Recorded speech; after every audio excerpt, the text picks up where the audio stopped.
కానీ మీరు చాలా వర్క్ చేసినట్టుగా మీకు అవార్డు కూడా వచ్చినట్టున్నాయి, బహుశా ఒక ఎమ్మెల్యేగా కానివ్వండి, హుడా చైర్మన్గా కానివ్వండి. అయినప్పటికీ మొన్న ఎలక్షన్స్లో మీరు 3rd ప్లేస్కి వెళ్ళిపోయారు. కారణం ఏమంటారు? మొన్న ఎన్నికల్లో పనితనం కానివ్వండి, క్యారెక్టర్ కానివ్వండి, లేకపోతే ఇవన్నీ కూడా ప్రజలు ఏం చూడలేదండి. మొన్న ఎన్నికల్లో ఒక డిఫరెంట్ ఎలక్షన్. ఇది తెలంగాణ సెంటిమెంటు ఒక సెంటిమెంట్తో పాటు తెలంగాణకు వ్యతిరేకమైన సెంటిమెంట్. అంటే సీమాంధ్ర వాసులందరూ కూడా మమ్మల్ని ఈ రాష్ట్రంలో పరాయి వాళ్ళని చేసిండ్రు అని, అది మాకు వ్యతిరేకంగా అది వచ్చింది. తెలంగాణ సెంటిమెంట్ అవడంతో తెలంగాణకు పోయింది.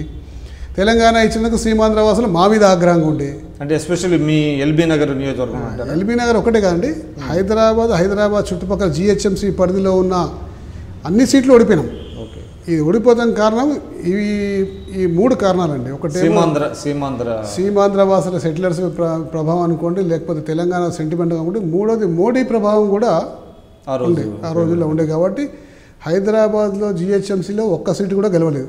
మాజీ మంత్రులైన ముఖేష్, దానం నాగేందర్ వాళ్ళు కూడా ఓడిపోవడం జరిగింది.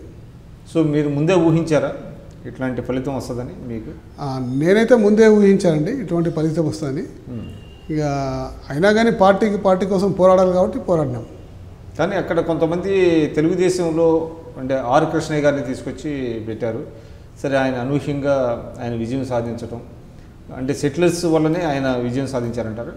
అంతేగాదండి, ఇప్పుడు ఆర్ కృష్ణయ్య గారికి ఇక్కడ ఈ ప్రాంత ప్రజలతో ఎటువంటి పరిచయం లేదు. ఈ ప్రాంతంలో సొంతంగా బలం కానీ లేకపోతే క్యాడర్ కానీ లేదు. సో మా కాంగ్రెస్ పార్టీ మీద కోపంతో సెటిలర్స్ అందరూ కూడా దానికి వేయడం జరిగింది. అలాగే బీజేపీ ప్రభావం, మోడీ ప్రభావంతో బీజేపీ ఓటు బ్యాంకు కూడా బాగా పెరిగింది.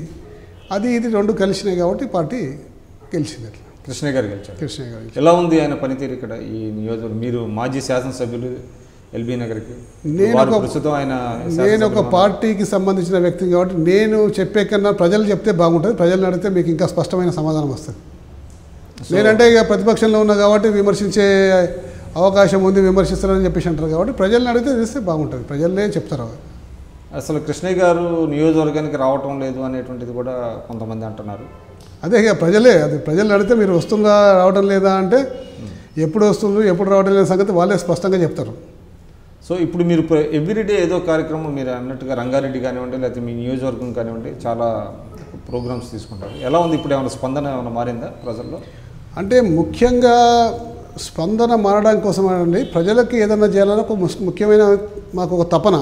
ఎందుకంటే ఏదన్నా మంచి జరగాల ప్రజలకు. కేవలం మనం అధికారంలో ఉన్నప్పుడే కార్యక్రమాలు చేస్తున్నట్టు కాకుండా ప్రతిపక్షంలో ఉన్నప్పుడు కూడా ప్రతిపక్ష పాత్ర సమర్థవంతంగా పోషించాలని చెప్పేసి ఎప్పటికప్పుడు ఇప్పుడు టీఆర్ఎస్ అధికారంలో ఉన్న పార్టీకి ఎప్పటికప్పుడు వాళ్ళు చేసే పొరపాట్లను ఎండగట్టుకుంటూ ప్రజలకు చేరువయ్యే ప్రయత్నమే చేస్తున్నాం.